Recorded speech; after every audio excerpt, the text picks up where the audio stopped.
Hello, my name is Heather Mendick. I'm a member of Hackney South and Shoreditch Labour Party. This is my Hackney Labour t-shirt, and I'm making this video because I am being investigated by the Labour Party.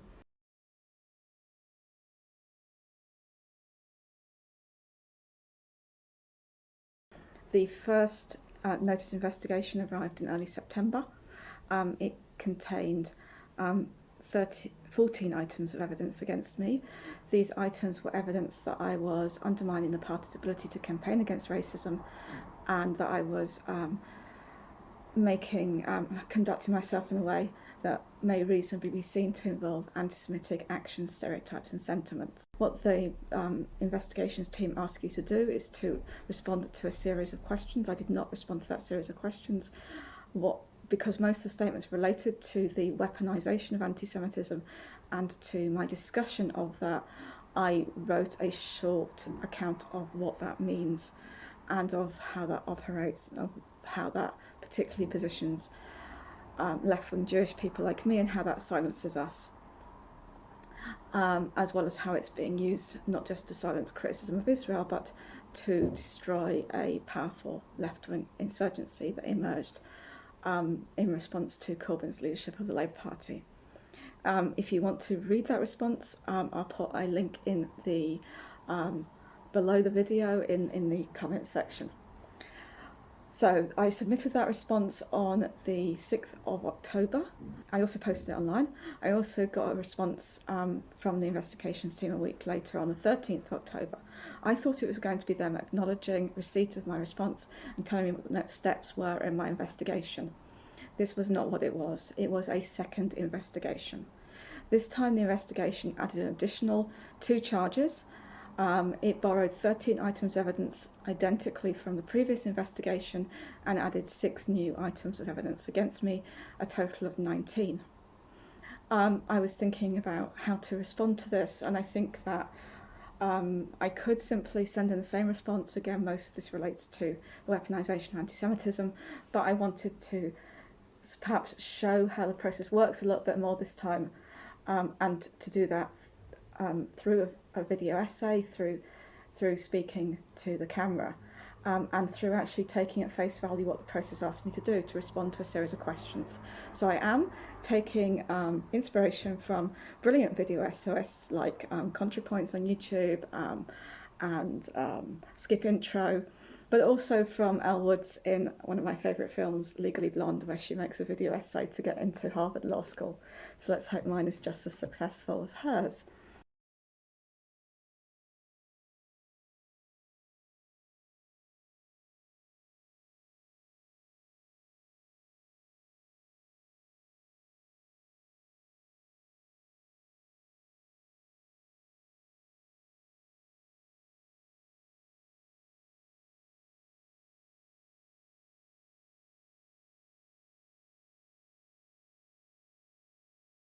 So the questions that they ask me, there's 9 of them, so bear with me. One of them is going to take us a super long time, the others are going to be really quick.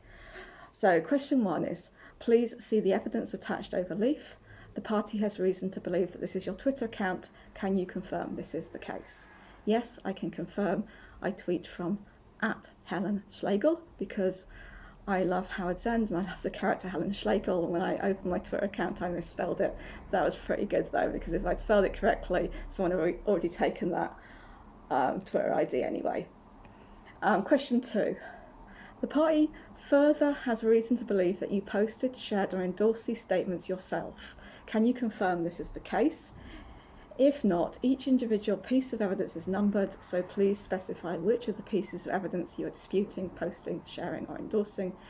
Yes, I confirm this is all my own work, all my own intentional activity. I have not been hacked. Notice the language, pieces of evidence, like it's some kind of court case that I'm being tried. Question 3 is our long question, because it says, taking each item in turn, please explain your reasons for posting, sharing or endorsing each numbered item of evidence included in this pack. So let's go back and do that. Go back to all the lists that they've supplied before this of all the things that I have done wrong. So this is going to take some time, so get yourself a cup of tea, find something to do while you're listening, or turn this off and go and do something more useful. So the first 17 items in the list relate to 3 charges. That the respondent, that's me, again note the judicial language, which is meant to intimidate and which does intimidate, has engaged in conduct prejudicial and or grossly detrimental to the party in breach of Chapter 2, Clause 1.8 of the Labour Party Rule Book because it A. undermines the party's ability to campaign against racism and or B.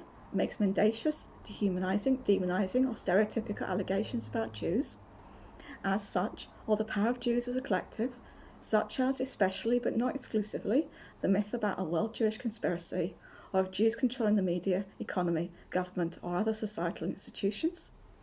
And or C.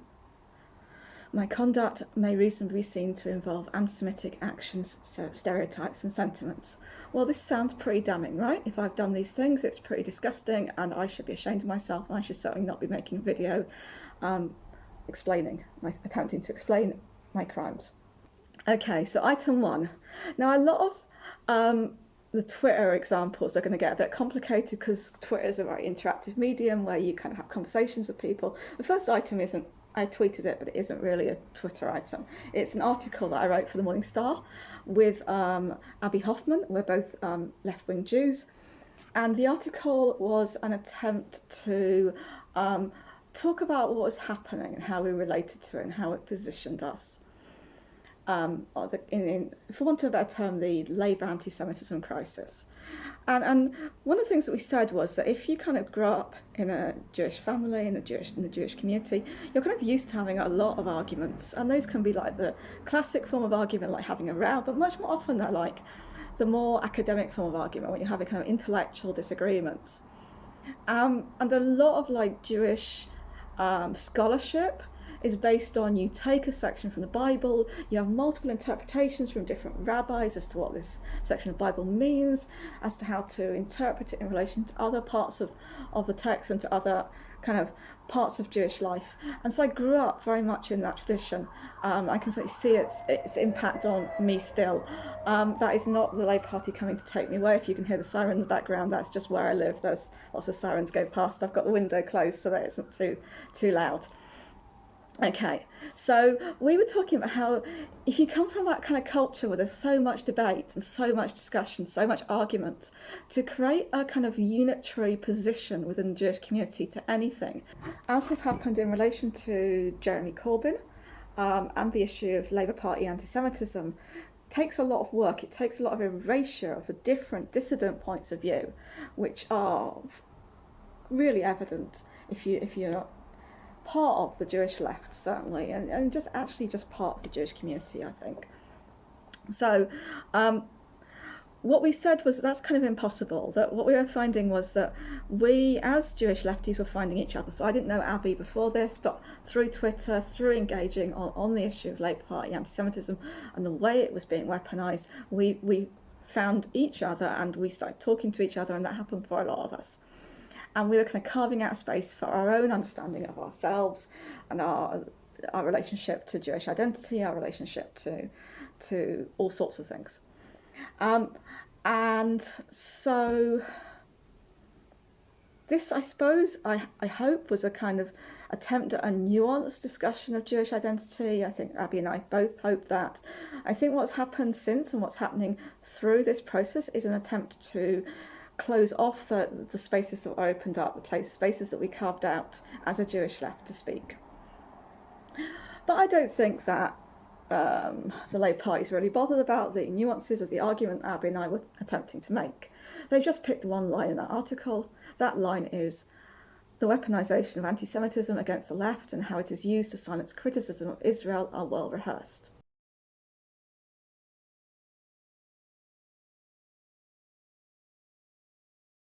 I mean, that line itself, I think, is indisputable. They are well-rehearsed arguments. The weaponisation of anti-Semitism against the left was something which Momentum spoke about from the start of this issue being raised in the Labour Party and continues to speak about today. It's something which, again, is spoken about in Navarra. And both of these organisations pushed a strategy of what they called walking and chewing gum. I don't know which was walking, which was chewing gum, but one of those two was to take on the incidences of anti-Semitism on the left, and the other was to take on the weaponisation of anti-Semitism against the left. Now, we can argue about whether they put equal emphasis, and I don't think they did. I think they focused much more on the former, and this is part of what became problematic, but certainly they made a strong argument for the weaponisation of anti-Semitism against the left. This was a position which was pretty mainstream. Looking back on the early coverage of, for example, the definition that the Labour Party should adopt of anti-Semitism, the discussions around that, there was inclusion uncritically of the position that this definition could lead to a silencing of left-wing critics of Palestine, of Israel, of left-wing critics of Israel's actions in Palestine, of Israeli racism, for example, against the Palestinians. Definitions and ideas of what are anti-Semitic have moved, and of what's acceptable to say have changed. Evidence of this is that the Community Security Trust, which is a charity that protects British Jews from anti-Semitism and related threats, in summer 2019, so after I had written this article with Abby, put out a report. This report, I do not agree with this report, so I'm not citing it because I agree with it. I'm citing it for another reason. But this report says that there is an engine of hate on Twitter. That is a kind of collection of Twitter accounts which fuel the Corbyn, the movement around Corbyn. And they are an engine of hate because that movement is one of hate. Now, obviously, I don't think that the Corbyn movement is one of hate. I think it's one of love, of solidarity, of justice, of a struggle against oppression, for economic justice, for social justice, for equality, against, for across the world, an international movement, part of an international movement. But they said that they identified 36 Twitter accounts that were fueling this movement, whether we say it's one of hate or one of love. That I think that's plausible. There are accounts on Twitter which were instrumental to putting out information about that, to creating a community online that could support each other within that movement. So I think they're right about that. One of those accounts, those 36 accounts, was mine. I didn't say much about my account, and I'm not convinced it was in this engine room at the time. Perhaps it's a little bit more now, it's got more followers. But there are many more accounts more influential then and more influential now, in my view. But irregardless, what's important is that they identified 12 of those 36 accounts as containing anti-Semitic content, and so the other 24 don't. Mine was among the other 24. So after I published this article, after I put out and tweeted out most of the content which is contained in this notice of investigation, I was given a clean bill of health in terms of anti-Semitism by the Community Security Trust. This shows how dramatically ideas about what is anti-Semitic and the policing of speech about both anti-Semitism and Jewish identity have shifted in just a couple of years. Okay, that's just item one. I'm not going to spend as long on all the other items. You'll be relieved to hear. But I think it is important to talk about weaponisation because so many of the items relate to that. So the second item is a tweet, as all the others are, and it is speaking about something which happened in New York. People may know that for quite a long time Andrew Cuomo was governor of New York. He's technically a Democrat, but acts much more right-wing than that. He's now had to quit that position because there's just been a huge number of allegations of sexual harassment against him, very credibly plausible allegations. But he was for a long time incredibly powerful within New York Democratic Party politics, so much so that nobody really had the guts to challenge him, very few people anyway. And all kudos to Cynthia Nixon, who did offer herself and campaign to be an alternative candidate for the Democratic Party to be the governor of New York. You may know Cynthia Nixon. She is, or she played Miranda in Sex and the City. And there was a huge amount of opposition to her campaign because of the power that Andrew Cuomo has within New York Democrats. and the influence he has. And one of the things which happened was Andrew Cuomo's campaign put out a really toxic leaflet against Cynthia Nixon in which they claimed she was anti-Semitic. And one of the reasons they did this was because of her support for the BDS campaign. What BDS is it's a campaign for the boycott, divestment and sanctions against Israel in order to end apartheid there. It's been called for by Palestinian civil society, and it parallels the successful campaign of boycott, divestment and sanctions against South Africa to bring an end to apartheid there. And so this leaflet says that Cynthia Nixon supports BDS, the racist, xenophobic campaign to boycott Israel.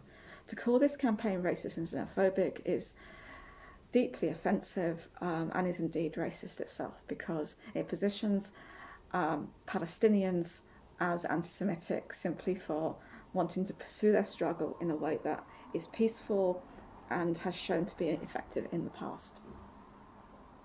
So I tweeted on 9th of September 2018 with startling parallels to the weaponising of anti-Semitism in the UK. In New York, incumbent centrist Andrew Cuomo has cynically attacked progressive Cynthia Nixon for being anti-Semitic because, among other things, she supports BDS. Okay, that's item 2. Let's go on to item 3. So this is a response to something Emily Thornberry wrote when she was standing to be leader of the Labour Party in January 2020. She wrote that driving anti-Semitism out of Labour would be my most urgent and immediate priority. No more suspensions, training sessions or forgiveness. I would just kick these scumbags out of our party the way we should have done before now. So I wrote, the commitment to kick people out of Labour for anti-Semitism with no investigation or right of appeal is a problem when anti-Semitism has been weaponised, and many of those accused of anti-Semitism are Jewish Labour members. Like many of these tweets that go back, in this case a year and a half, in other cases 2-3 years or more, they've turned out to be prescient. Yes, this is really a problem. If we see people like me as anti-Semitic scumbags who need to be chucked out of our party, then we are going to end up indirectly being anti-Semitic, because we're indirectly going to attack more Jewish Labour Party members and non-Jewish Labour Party members. We're going to do that because of the weaponisation of anti-Semitism. Because if you start policing the way in which people can speak about Jewish identity and can speak about anti-Jewish racism in that kind of very disciplinary sense, in that way of taking action if you fall outside very moving red lines, as I said, what was legitimate to say a couple of years ago is not legitimate to say now. If you're going to backtrack through, if you're going to do that kind of brutal work, as the investigations team are now doing, then you are going to affect more Jewish people, because we are going to talk more about being Jewish. That is just how it's going to be, obviously. We talk about ourselves. Twitter is, the world is about our own selves. We're all about individualism now. We're going to talk about identities and how we see those and how we operate, and that's going to mean more Jewish people talk about Jewishness than non-Jewish people talk about Jewishness. So I would really be interested in Emily Thornberry's thoughts on this now. If she's interested in responding to this video, that'll be very interesting, or even just like having a discussion. Okay, item 4. So this one is an interesting one, because even though it is like 2.5 years ago this tweet comes from, I actually do remember how I felt when I wrote this on Twitter. So it was a tweet about Rachel Riley speaking about the abuse she gets in response to speaking about anti-Semitism. And she says of one person that she couldn't see much about them because the tweeter had blocked her. But as far as I know, I've never had any dealings with this person, but their timeline shows support of those known to promote anti-Semitism. Loach, Bastani, Chomsky, no surprise, pro-Corbyn. So I had 2 reactions to this. My first was anger, my second was solidarity. And I think solidarity is really important to talk about, because it's often seen as a joke by people who are on the left, because they don't understand what it is. They just see it as something weird and old-fashioned, and it isn't. Or maybe it's weird, I don't know, you can judge it yourself. Maybe it is old-fashioned, but I don't think it should be either. So what it means is, like, you have a person, it's about a relationship between two people who may not have ever met, who may not, if they have met, like each other, who might actually, like, sometimes have arguments, or even often have arguments, who may think that I may think someone's not a very nice person, they may not think I'm not a very nice person. But we have a relationship of solidarity because we understand ourselves as being in the same struggle. And what that means is that we understand the world around us as being one of struggle, being one in which we strive for certain things, we fight for certain things, and we fight to resist other things. And we do that collectively with other people. And when people are doing effectively in that same struggle as you are, and have essentially, broadly, the same definition of themselves, the same location within the world and within that fight, then you recognize a relationship of solidarity and a feeling of solidarity towards them, and you express that. And that's what I did. I wrote, and I felt that, I only picked on Chomsky, but I felt that towards Ken Loach, Aaron Bastani, and Jeremy Corbyn, of course, who are also being identified and smeared here by Rachel Riley. I wrote, "This is what happens when anti-Semitism is weaponized against the left, confused with advocacy for the Palestinians, and established through guilt by association. The word loses meaning, and you end up calling Noam Chomsky one of the world's most important activists, an anti-Semite." Absolutely stand by that. Okay, item 5. This is exhausting. It's exhausting for me. I am sorry. I don't know whether it's exhausting to listen to. The whole process is exhausting, and it's designed to exhaust you. So here, I was responding to a tweet by George Eaton from New Statesman, who was congratulating himself and others at New Statesman for setting the news agenda. And the way they were setting the news agenda, or the example he gave, was an interview which Stephen Bush had done with the former chief rabbi, Jonathan Sachs, which was headlined, "Corbyn's Zionist remarks were most offensive since Enoch Powell says ex-chief rabbi." Now, I'm not sure I really like the style of my tweet, but whatever. Okay, so I wrote, "Hi George." I replied to him, "Hi George, it's easy to set the news agenda if you feed the anti-Semitism smear machine with its most ludicrous and offensive claim yet. This doesn't mean you should. I expected more from you, Heather." So the remarks which are being referred to from Jeremy Corbyn, his Zionist remarks, were that when he was heckled by some really unpleasant people, one of whom, like, weirdly turned up in Hackney when we were doing a stall in support of Palestine, and he kind of like was following me around and shouting at the people I was talking to, and when I tried to move away from him and to move down the road really quickly, I was running down the road for a bit, he was following me. I had to get the police involved to stop him doing that. It was, you know, he's a really aggressive person in the way he is, Jonathan Hoffman. Jeremy Corbyn was being heckled by Jonathan Hoffman and someone else, and he said they clearly have two problems. One is they don't want to study history, and secondly, having lived in this country for a very long time, probably all their lives, they don't understand English irony either. I do think that's a problem if you compare that to Enoch Powell's Rivers of Blood speech, which is brutal and racist, and has had huge repercussions for the way in which we as a country define ourselves and the way in which we handle racism, and to compare Jeremy Corbyn's remarks to that in order to feeding a smear machine. And it's, as I said, it's very easy to jump on a news agenda, to feed that smear machine, to give yet another headline to it, and to, in that sense, see yourselves as at the forefront of the news agenda. And it's a cheap trick, and I think George should be ashamed of himself. Item 6.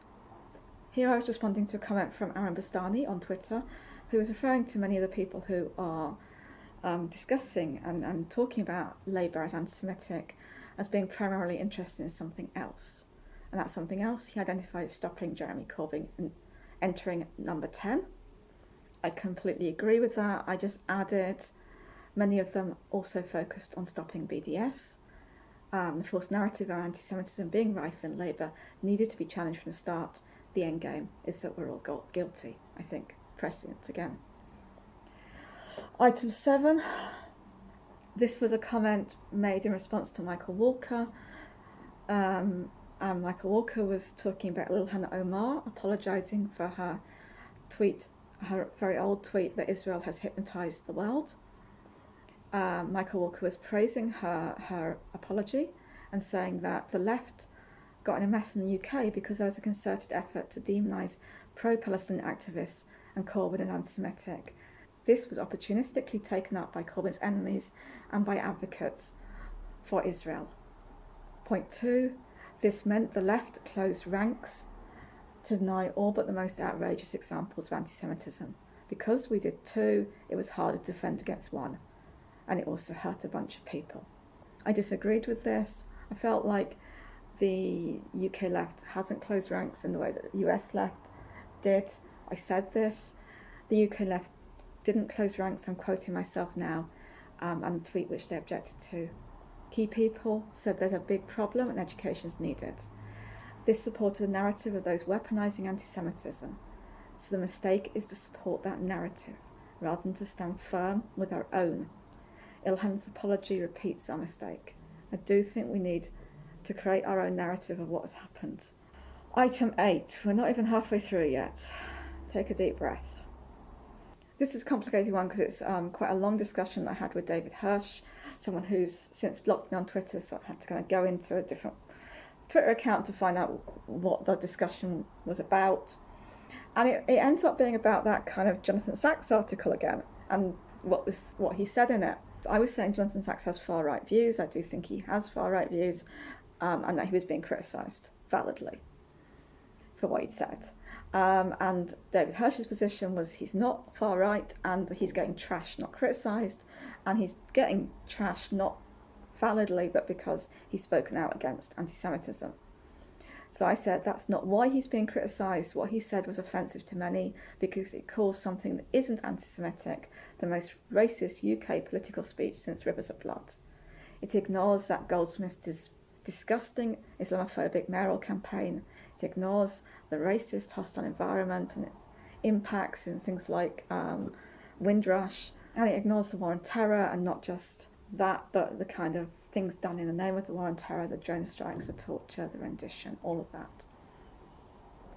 So we get to a point where I'm like, I don't think we're going to agree on this. It feels weird. The anger that some Jewish people direct at Jews like me who feel differently. We need to think about what this does to our community. So he kind of posted a series of examples that he felt demonstrated anti-Semitism on the left, and he kind of was saying, well, so now you recognise that there is at least a case to answer with respect to anti-Semitism, the Corbyn faction and the current state of our party. You've read some of the evidence now, he was asking me. So my response was, I think every organisation needs to address anti-Semitism, and then I said the bit which has been selected as evidence against me, as evidence that I am anti-Semitic, that I am damaging the party's capacity to struggle against racism. I said, I think the row about anti-Semitism in the Labour Party is neither a rational nor a proportionate response to incidences of anti-Semitism and how they've been addressed. It isn't. Me getting this is neither rational nor proportionate. Okay, item 9. This is a tricky one. I'm not going to deal with this very much. I made a statement. In my view, your abuse of the term anti-Semitism makes the fight against it more difficult. I was replying to a tweet that I can no longer read, that nobody can any longer read, because the account of the person tweeting it was suspended. So I don't know how they can judge whether my tweet was reasonable or not when they cannot see the original. Item 10. Okay, I'm just going to read this one. I think it speaks for itself and does not need any kind of explanation. Yes, and the only logical endpoint of this is to say that the whole global left is guilty of supporting anti-Semitism and needs to be destroyed, after which there'll be nobody left to stand against the spread of fascism to protest the people doing Nazi salutes in the streets. This was a follow-up to the tweet I did in relation to Chomsky and Rich O'Reilly's attack on him. Item 11. So item 11 goes back to the different ways in which the US and the UK left have dealt with anti-Semitism smears. In this case, it's a tweet. I'm responding to a tweet by Matt Kennard, who compares the way the US dealt with the smears, attempts to smear Bernie Sanders as anti-Semitic compared to the way the UK left responded to the attempts to smear Jeremy Corbyn as anti-Semitic. And he quotes, I don't think it's particularly relevant, but in this case he cites Owen Jones and John Landsman. And Owen Jones' headline, "Anti-Semitism has no place on the left, it's time to confront it," and an interview with John Landsman where he's headlined as saying Labour has widespread problem with anti-Semitism. And he compares that with the media and the left in the US, who very much called out those smears. And I think this, so what I wrote was, I've heard lots of lefties discuss Jeremy Corbyn's mistakes in handling anti-Semitism accusations. Very few are willing to reflect on the mistakes that we, as a left, made. We have allowed smears to take on the status of fact. I think it's interesting to me that the movement behind Jeremy Corbyn, the movement that coalesced behind his leadership and was inspired by the agenda that he set for the Labour Party, is labelled as a cult. It shows a complete lack of understanding of the dynamics of that movement. Everybody within that movement is a critic of Jeremy Corbyn. They may not say those criticisms in wider society because of the level of attacks and not wanting to fuel that, but certainly internally people are just all the time criticising Jeremy and others. And Michael Foot said something along the lines of, a left Labour MP is only as strong as the movement behind them, and that applies even more so. That applies 1,000-fold, 1,000,000-fold more so to a Labour left leader like Jeremy Corbyn. He was only as strong as the movement behind him, and we need to sometimes look at ourselves and see the ways in which we failed in taking on a lot of different things that were thrown at us, and a lot of stuff was thrown at us, and one of these was anti-Semitism being weaponised. Okay, item 12. I love the way all these items, they have like the Roman numerals plus the Arabic numerals, just in case like one system is preferable. So this is like X, little I, and item 12. Okay, so this one is completely bizarre. I don't know why this one's in, what it has to do with racism or anti-Semitism. Maybe someone can enlighten me. It says the Labour Party will never be a welcoming and safe space for anyone. It contains groups who have very different ideas of what changes we need and of how we make those changes happen. These differences matter. They lead to insults, rows, attacks, bullying, harassment and slander. Okay, so I was thinking of two things here. I was writing about a book Ralph Miliband wrote called Parliamentary Socialism that I read that was very influential on my thinking. And in it he identifies a key division within the Labour Party between people who believe in top-down change that's incremental, that's gradual, little reforms here and there, tweaking the edges of what is possible. And people who believe in grassroots, bottom-up change that is radical, that is, for want of a better term, revolutionary, to borrow a phrase from Bernie Sanders. And that this difference is really, really important. As one of my comrades has put it to me, the line of class struggle runs through the Labour Party. This is really important to understand because it's quite bizarre when you come into the Labour Party and when so much of your time, whatever side you're on, the top-down incremental change side, the bottom-up revolutionary change side, you spend a lot of time in a kind of internal struggle with the people who are your opposition within that kind of framework. And it seems weird because politically you're in the same party and what you're striving to do is get the Labour government. But what you're also striving to do is get the Labour government which has the strategies and the agenda that you think it needs. And so that struggle really matters. And that is why, as a result, some people have got to a point of getting very invested in a particular version of the party. And this is particularly true of the sort of top-down incrementalist position, because a lot of people have got into positions as MPs, as councillors, So they have kind of investment personally in terms of their identity, in terms of their career, in terms of their financial security, and a particular understanding what the Labour Party is there to do and should be doing. And so if people come in who have a different dynamic, who believe in that kind of bottom-up, like radicalism, then we constitute a threat to those people, to their sense of self, to their way of being in the world. And this does lead to insults, rows, attacks, bullying, harassment and slander. And I'm speaking from personal experience. I have had abusive emails. I have had people trolling me on Twitter, people in my own party locally trolling me on Twitter. I've had people shouting me aggressively in Labour Party meetings, even in Labour Party social event.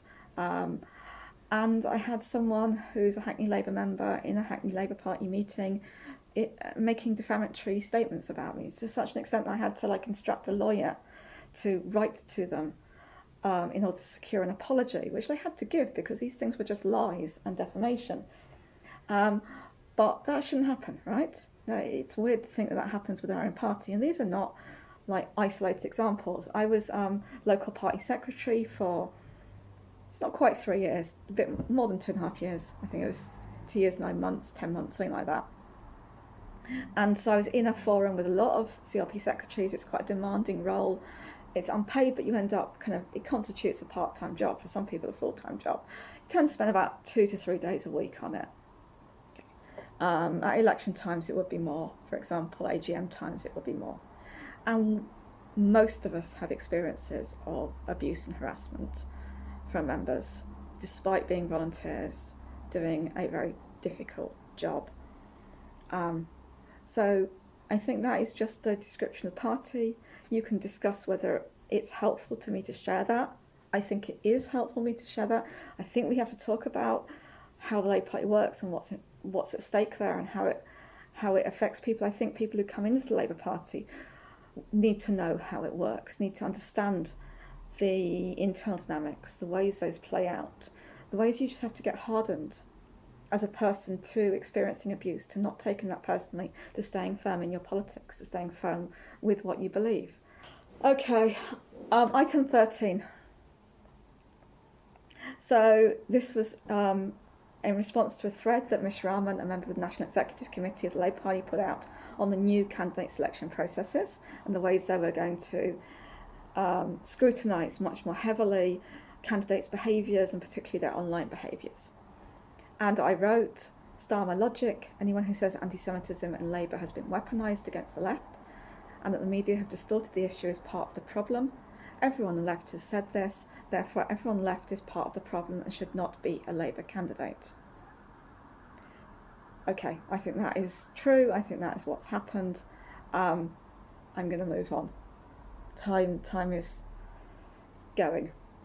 If anybody's still there, thank you. This tweet, I don't know what this has got to do with anti-Semitism, Jewish identity, the fight against racism, but here we go. Someone tweeted quite a little funny tweet, which is Liberals want the right to be in charge of Labour so they can resume cosplaying as the left. I put a much less funny response to it. I quote tweeted it, so there's a comment on top of the original. This is so true. I've met lots of Labour members whose main problem with all of us who joined to support Corbyn is that our presence means that they can no longer pretend to be on the left. And this just comes out of my observation. There was a local party member who was trolling me on Twitter, a councillor, and I talked to someone. It's really kind of quite hard work when you're being trolled. You know, you keeping them getting responses from someone, and you don't want to block them because they're a local councillor in the same party as you, but you also don't want to have to deal with this. So I talked to someone who knows this troll quite well, this person quite well, and their explanation of this person's behaviour was that they had seen themselves on the left of the party and now they felt displaced. And once I'd had that explanation, I started to see that very clearly in other people, that people would attempt to prove their left credentials to me. So another councillor, I remember them coming up to me and saying, I think all private schools should be banned. And it's like, I guess you would think of that as a left-wing position. It is a left-wing position. But what the Corbyn project does is to create a new understanding of the left. It's not new, but to create a different understanding of the left, which is not simply about policy positions, but it's about a theory of change, whether, as I said, change comes from top-down incremental change, or it comes from bottom-up radical change. And so even if you have some left-wing political views, if you fall into that top-down kind of version of how change happens, then I think you would then feel displaced by the Corbyn movement into a position that you hadn't felt yourself occupying. I think that's kind of what has happened in a lot of cases. Okay, but what it's got to do with anti-Semitism, I don't know. Now, this one's a long one to deal with. This one was just a like, but it has a lot behind it. And what it is in relation to a response I made to a beautiful thread of tweets, which I'm now going to read. It's pretty long, so just bear with me, but it's super brilliant. It's by a guy called Jeremy Slevin, who is works for Ilhan Omar. So he writes, as Jews we are told from a young age that identities are intrinsically tied to the modern state of Israel. It's taught to us in Hebrew school, in services, and it's deeply held belief by many of our parents, grandparents and family members. It's reinforced by media and politicians who repeatedly link Jewish identity with the state of Israel. The flip side of this message is that criticism of Israel is a negation of our identity. Even if not explicitly anti-Semitic, the thinking goes, those who criticise Israel must be doing so because they harbour some anti-Semitic attitudes. This conflation of religious communal identity with a faraway nation state is reinforced constantly and repeatedly. Palestinians do not even factor into this story. When reality forces us to reckon with their existence, we are told they are terrorists, warmongers, who hate the Jews and are violent by nature. This is Islamophobia, by the way. The story of the Nakba, the mass expulsion of Palestinians from their ancestral land in 1948, is left out entirely. 1948 is merely the year Israel gained independence. Who knew Palestinians were part of this story? Needless to say, the constant conflation of Jewish identity with one state's politics is not good for the Jews. It reduces the personal to the political. It strips Jews of the ability to find their own relationship with their identity. For non-Jews, it signals that if you support Israeli policies, then you can't be anti-Semitic, and that if you're critical of Israeli policies, you therefore hate the Jews, both of which are lies. It can be very difficult to unlearn. For years I understood that Netanyahu and settlers were bad actors, but my senses would go off when I heard people talk about boycotts or divestment. Israel may not be perfect, the thinking went, but grassroots efforts to change those policies must be anti-Semitic. In truth, Israel is a state like many others founded on displacement of others. Its Jewish exclusivity is predicated on the exclusion of millions who continue to live on that land. Political exclusion based on religion by definition leads to hatred, repression, eventually ethnic cleansing. Jews should know this more than anyone. That is why it is so deeply important for Jews in the diaspora to speak out, to reject an ideology that reduces Judaism to political support for Israel and reduces support for Israel to Jewish exclusivity. To recognise that Israel is a state like others that oppresses and dispossesses the powerless, and that the only way to end that oppression is to give those people equal rights and self-determination, just as we yearned for as Jews. The next day he added a tweet to this thread. Since lots of folks are sharing this, I'll just say there are real historical reasons for all of this. Centuries of pogroms, the Holocaust, the centrality of the land in our texts, and none of them justify permanent occupation and dispossession of non-Jews. So the tweet I liked was one in response to it. I did a book with an easygoing liberal rabbi, yet even here it became clear that Israel/Jewish identity was much promoted and manifestly discriminates.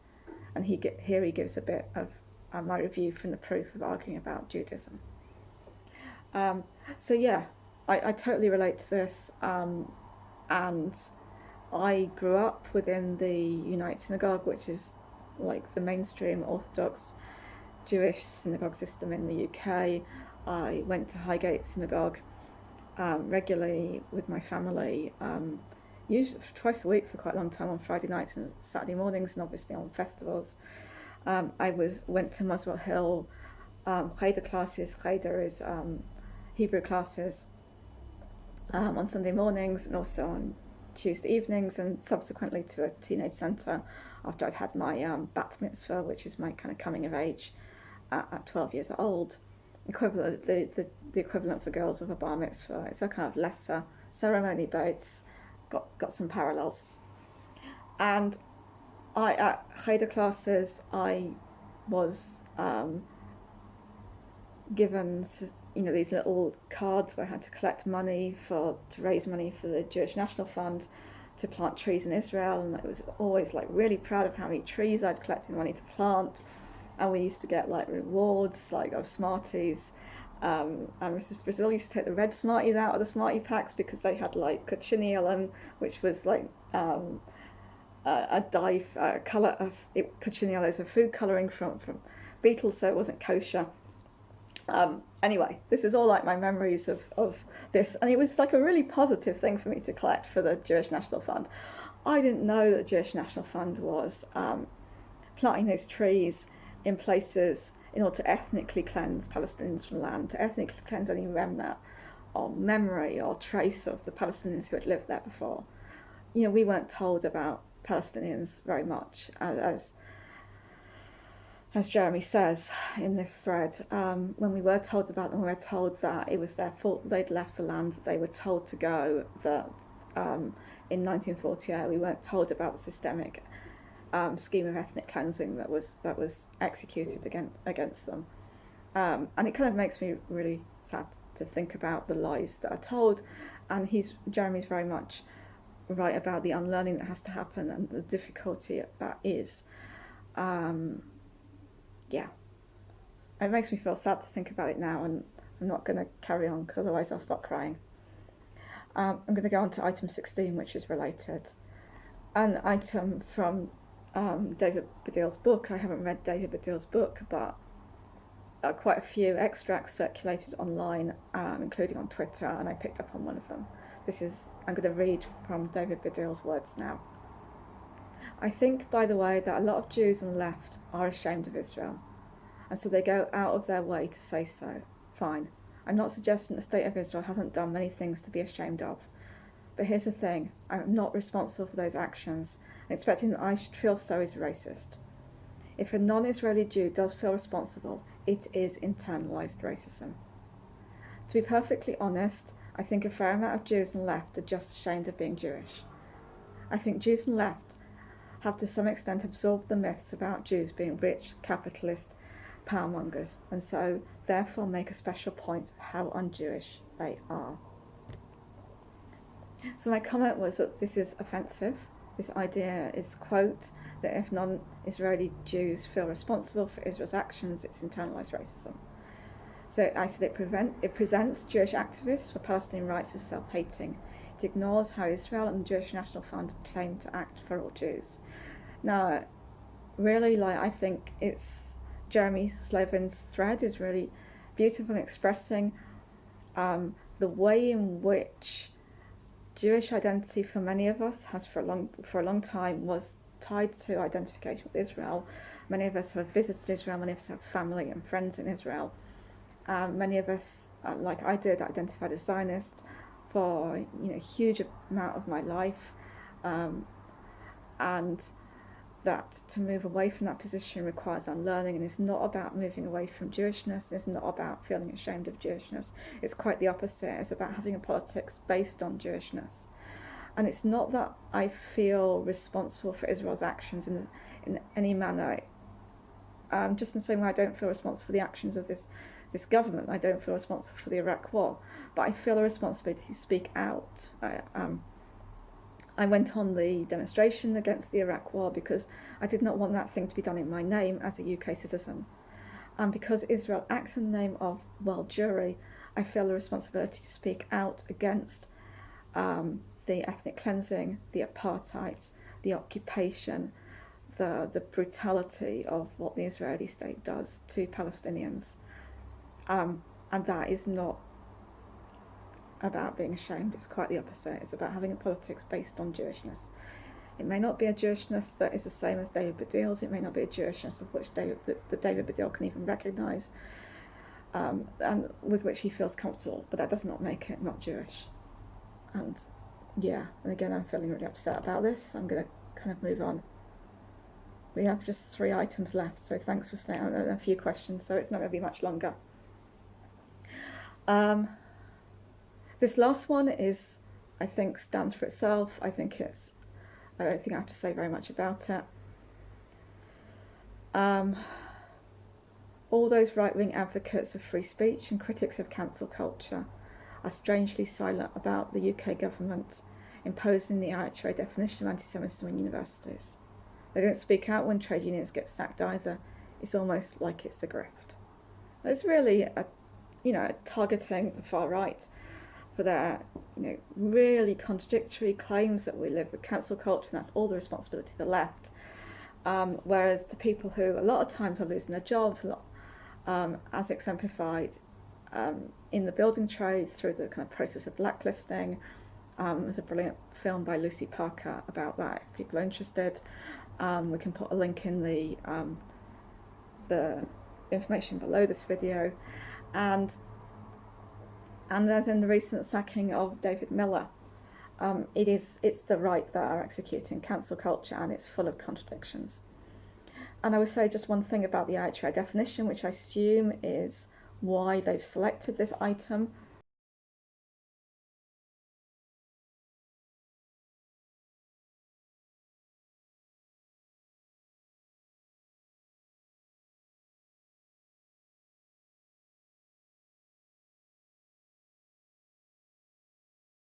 For Palestinians, what the IHRA definition does is to block them for speaking about their own oppression on their own terms.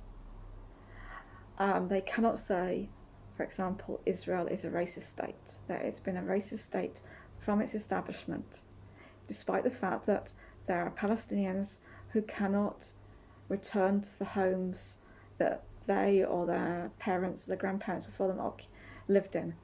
Whereas I could, as someone Jewish, could claim my right to live as a citizen in Israel. I have a right to return to a country that I've never lived in, that all I've done is be on holiday there. And yet Palestinians do not have that right to return to places that they and their families lived in. And so the IHRA definition of anti-Semitism is racist, and it's racist for de facto equating being Palestinian with being anti-Semitic. Okay, final 2.